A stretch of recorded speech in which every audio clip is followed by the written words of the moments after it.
Yeah, we should. Right now that he's unsuspecting.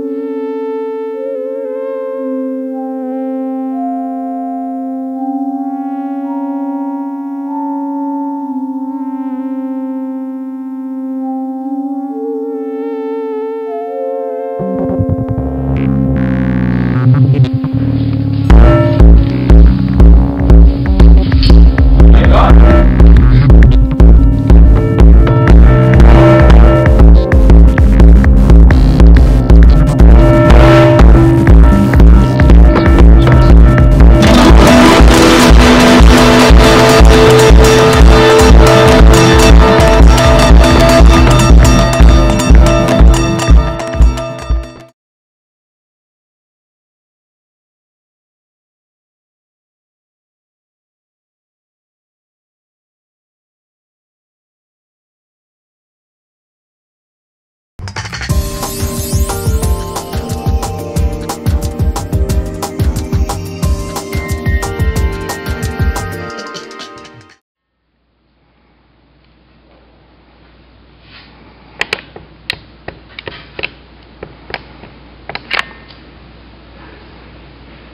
Decorum, gentlemen, decorum.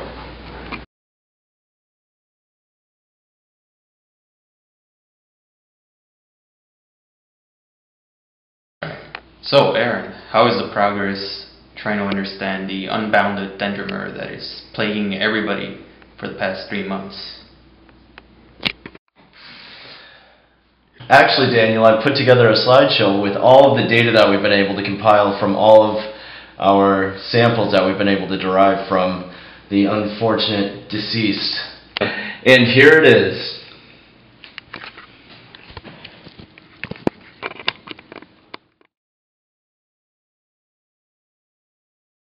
The mastermind behind this has created an unbounded dendrimer by catalyzing the reaction between DNA hairpins from the environment which otherwise do not interact. It would seem that they have been inspired by the designs of a known bound dendrimer produced by Dr. Yin in 2008 and were able to engineer an initiator strand to start the desired reaction. We have been able to model how this unbounded dendrimer will form, but we'll go into some of the theory behind how this works. Toehold mediated assembly drives the formation of this unbounded dendrimer. This method was described in detail again by Dr. Yin in 2008 for the catalysis of many different types of systems, such as an autonomous bipedal walker and a catalytically self-assembled three-arm junction. This method requires a single-stranded overhang within a DNA hairpin, which the initiator strand is able to bind. This interaction catalyzes a disassembly of the hairpin by displacing the strand which is already bound, making the other bases free to interact with other strands for subsequent assembly. Nodal abstraction enables a visualization of the reaction by representing inputs as triangles and outputs as circles.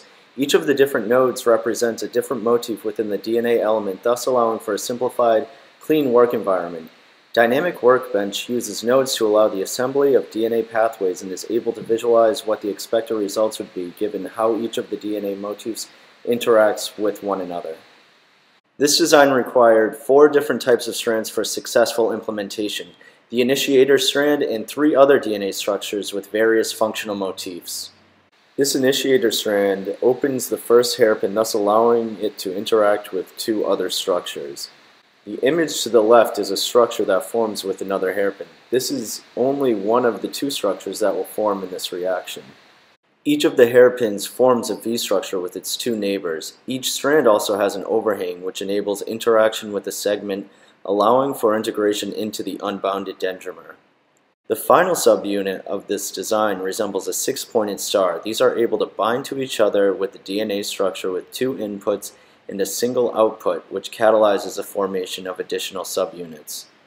This DNA structure is required because without it, many of the subunits would form and catalyze the assembly of one another, but would be free-floating.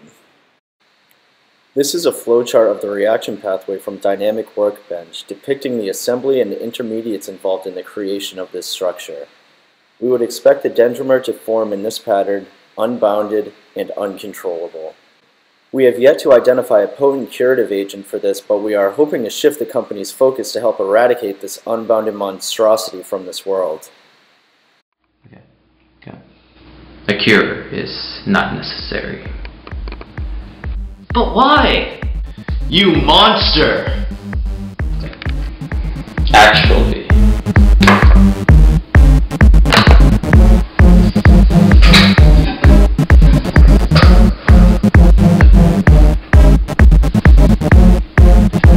I am a monster.